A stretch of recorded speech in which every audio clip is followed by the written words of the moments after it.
Salut tout le monde, très urgent. Mes chers amis, aujourd'hui, mercredi 18 septembre 2024, la première nouvelle, l'Assemblée nationale française vient de prendre une décision historique. Mes chers amis, qu'est-ce qui s'est passé? En France, le bureau de l'Assemblée nationale française a approuvé le lancement de la destitution du président Emmanuel Macron. Après, on va vous expliquer. La deuxième nouvelle aujourd'hui, mes chers amis, l'Algérie vient de suspendre ses vols vers le Mali. Quelle trahison. Après les attaques terroristes, après la victoire des Maliens contre les terroristes, l'Algérie persiste et signe que ses avions Air Algérie ne viendront plus au Mali pour le moment. Après, on va vous donner des détails. Pourquoi l'Algérie a pris une telle décision contre le Mali? Nous allons vous donner des détails. Nous conseillons au peuple malien de ne pas paniquer.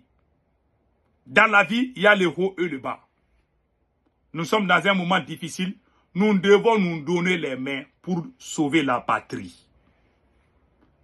Je salue le courage, la bravoure et la détermination du peuple malien qui s'est levé à main nue pour attraper les terroristes.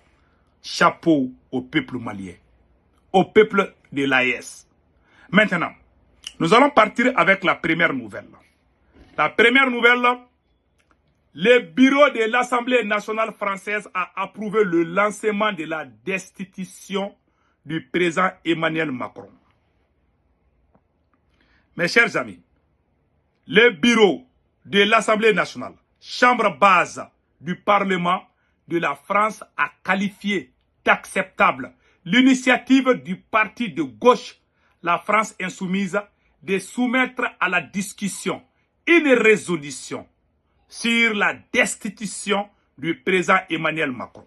C'est ce qu'a annoncé la présidente du groupe de France insoumise, Nouveau Front Populaire, LFI, NFP. Voilà, à l'Assemblée nationale, Mathilde Panot. Donc, je vais vous montrer la vidéo où la dame même parle. Elle est très joyeuse, elle est très contente. Quand tu dis que tu vas faire du mal au peuple de l'AES, Dieu te donne quelque chose qui va nous faire oublier. Donc, écoutons ce qu'elle est en train de dire ici. Est un jour très important, puisque c'est un événement inédit dans la Ve République qui vient de se produire. Le bureau a décidé à sa majorité de voter pour la recevabilité de la proposition de résolution pour engager la destitution du président de la République, qui sera donc examinée en commission des lois. Et je vais demander très rapidement quand sera inscrit en commission des lois cette résolution sur la destitution du président de la République. C'est un événement, encore une fois, inédit dans la Ve République, où à majorité, les membres du bureau ont considéré que le président de la République n'était plus le garant du bon fonctionnement des institutions républicaines et que donc le débat devait avoir lieu devant l'ensemble du peuple français, puisque ce sont des débats qui sont télévisés, et que ce débat était sain pour la démocratie. Un débat télévisé. Oui, dans l'histoire de la France. Je pense que Emmanuel Macron est le troisième président, si je ne me trompe pas. Voilà, il est le troisième président, vraiment, où on lance les procédures de destitution. Ils ont lancé contre François Hollande, ça n'a pas marché. J'espère que pour Macron, ça va marcher. Donc, non, pour François Hollande, ça n'a même pas été accepté. Donc, pour Macron, ça a été accepté. Donc, ils vont voir comment chasser Emmanuel Macron du pouvoir. Mes chers amis, quand il fait du mal, Macron nous a fait du mal. Aujourd'hui, Macron est dans le pétrin. On est en train de chercher tous les moyens pour qu'il quitte au pouvoir en France. Macron est devenu un problème. Donc, mes chers amis, ça c'est une excellente nouvelle. J'espère que dans peu de temps, vous allez entendre la démission de Macron ou la destitution du président Emmanuel Macron. Ce jour-là, nous allons fêter. Ça sera la plus belle victoire de l'année. Donc, mes chers amis, voilà entre autres ce qui vient d'être décidé. Et nous allons partir en Algérie. Voilà. Allons-y en Algérie. J'ai été déçu par les autorités algériennes aujourd'hui. Je vais être très honnête avec vous. Et Air Algérie suspend ses vols vers le Mali. Air Algérie suspend ses vols vers le Mali. Des violents affrontements secouent la capitale du Mali, obligeant les autorités à fermer l'espace aérien et l'aéroport. Air Algérie suspend ses vols. Donc, mes chers amis, voilà ce qu'ils ont dit ici. Je ne vais pas rentrer dans les autres détails. Et l'Algérie est le seul pays. Le seul pays, hein. Il n'y a pas un autre pays qui a fait ça. Je ne pense pas que Air Maroc a fait ça. Le Mali est plus proche de l'Algérie que tous les autres pays de la sous-région. Les Maliens et les Algériens, là, c'est le même peuple. Hein. Mais j'ai été déçu par cette décision au moment difficile. C'est une façon de montrer, de pousser aux autres nations d'isoler le Mali. Voilà. L'Algérie fait, c'est comme si le Mali est à feu. Le Mali est infréquentable. Il ne faut pas fréquenter le Mali, sinon les terroristes vont te tuer là-bas. C'est une façon de nous faire isoler. L'Algérie est le seul pays. Hein. Je n'ai entendu aucune nation, aucun pays qui a décidé de suspendre ses vols vers le Mali. Même si ça s'est passé, je n'ai pas vu pour le moment. Pour le moment, je ne sais pas. Parce que ces gens-là sont pas, on ne peut pas les faire confiance. Je ne sais pas si un autre pays va faire la même chose. En tout cas, Air Algérie a suspendu. On n'a pas entendu les autres pays. Même si les autres le font, en tout cas, c'est l'Algérie qui a commencé d'abord. Cela veut dire que l'Algérie n'est pas du tout honnête envers le peuple malien. Ça m'a déçu, j'ai été déçu. Je ne pensais pas que l'Algérie allait nous faire ça. Non seulement, je n'ai vu nulle part où l'Algérie a présenté ses condoléances de ce qui s'est passé aux Maliens. Et un message de soutien aux autorités maliennes. L'Algérie n'a pas fait ça non plus. La seule chose que l'Algérie a fait, c'est de suspendre. Et puis montrer au monde entier, ah, le Mali là, il ne faut pas aller là. Notre Air Algérie là, ne va pas aller au Mali. Ça fait mal, hein. Je ne vais pas dire quelque chose du mal contre ces pays. Le Mali a aidé l'Algérie à avoir son indépendance.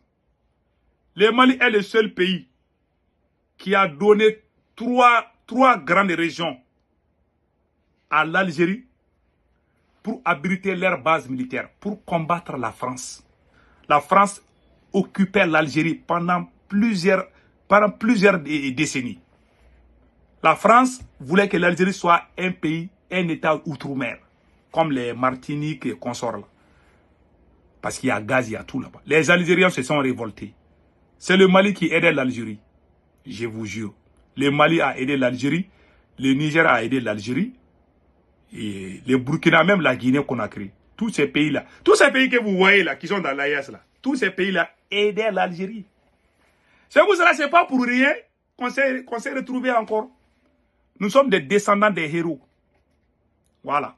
Donc voilà, aujourd'hui, c'est cette même Algérie qui se tourne contre nous. Les terroristes génimes là, qui dirigent les terroristes génimes? Ça, c'est Iyad Agali. Iyad Agali est basé où? Il est basé en Algérie.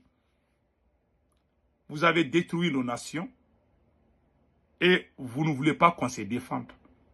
On amène des partenaires, vous vous plaignez. On veut récupérer nos terres, vous vous plaignez. Vous nous menacez. Pourtant, on ne vous a rien fait. Les Maliens n'ont rien contre les Algériens. Je suis déçu de cette décision des autorités algériennes. Ça fait mal, hein? Ça fait vraiment mal. Je ne vais pas dire plus, mais j'ai juste été déçu de la part de l'Algérie. De suspendre vos vols vers le Mali. Il y a quoi au Mali? Il y a juste une attaque terroriste. Ah, l'aéroport là, on dit que l'aéroport là, on avait fermé l'aéroport, mais on a ouvert encore. Ça peut arriver n'importe où. Les terroristes ont attaqué les Charlie Hebdo là. Est-ce que cela a empêché les gens d'aller en France? Les terroristes ont attaqué les World Trade Center là. Les avions, des avions de Boeing. Est-ce que les gens ont suspendu leur vol pour les États-Unis? Non. Est-ce que les touristes disent, ah, on ne va pas venir parce que les touristes sont attaqués? Non. Soyons humbles dans la vie. Soyons bons dans la vie. Et le conseil que je donne au président Assimi Goïta, l'attaque de Tenzawatène et l'attaque de ce matin et d'hier matin doivent nous servir de leçon. Vous savez, ces terroristes qui ont fait ces attaques étaient déjà à Bamako il y a longtemps. Évitons les amalgames, les accusations. Ah, c'est tel imam, oh, c'est tel wahhabiste. Tout ça, c'est des conneries. Notre terroriste là, c'est la France. C'est la vérité. C'est la France et l'Algérie. Ce sont eux. Je vous dis, il n'y a pas deux personnes, il n'y a pas de coq au l'âne. Foutez la paix aux gens. Arrêtez d'accuser les gens, les imams là. Ce n'est pas une question de religion. Ce sont des mercenaires qui veulent envahir notre pays. Point barre. Ce n'est pas une question de wahhabisme. Ceux qui veulent amener ces connus là, il ne faut jamais les croire. Ce sont des gens qui veulent nous faire oublier la France et l'Algérie. C'est des mercenaires, des criminels. Ce ne sont pas des djihadistes même. Ils ne parlent pas, Dieu n'a jamais dit de tuer les gens. Ces gens sont des mercenaires à la merci de la France. C'est la pire vérité. Voilà. Il y a des gens qui vont venir, ah, les musulmans ont fait Maouloud, ah, ils ont fait ça, c'est des conneries. Ils ont planifié ça lors de l'anniversaire de l'AIS. Et l'anniversaire de l'AIS là, et les Maouloud là se sont coïncidés. Voilà, c'est tout. Donc, foutez la paix aux musulmans. Les musulmans ne sont pas des terroristes. Enfin, je vois, il y a des brebis, il y a des voyous qui sont à Bamako là, assis dans leur salon là. Ils vont commencer à parler de ça là. C'est comme si ils sont des experts. En tout cas, le conseil qu'on donne au président Assimi Goïta, c'est d'unir les Maliens. Les deux attaques doivent nous servir de leçon. Parce que tout le monde, même les moustiques des terroristes savent que ça ne va pas à Bamako. On a créé des camps. On dit certains, ah lui il est pro-Choguel, lui il est pro-Assimi. Il n'y a pas pro-Choguel, il n'y a pas pro-Assimi. Tout ça, c'est les services de renseignement qui nous a mis dos les uns contre les autres. Je conseille le chef des services de renseignement du Mali, Modibo Kone, colonel Modibo Kone. Pardon, il faut oublier les vidéomans, oublier les activistes, concentrez-vous sur les terroristes. Vos combats là, contre Parce que le rôle d'un service de renseignement, c'est vraiment de veiller à ce qu'aucun mal n'arrive au pays. Un service de renseignement ne doit pas créer de problèmes entre le peuple. Si tu fais ça, ça veut dire que tu es en train de faire le travail de la France. C'est la pure vérité. Je vous ai tout le temps dit ça là. Et c'est ce que vous êtes en train de faire. Je ne vous accuse pas. Hein. Je vous conseille de prendre ça comme conseil et de voir la réalité du pays. Concentrez-vous sur le pays et oubliez les hommes. Voilà mon conseil. Passez un excellent week-end. Ciao, ciao.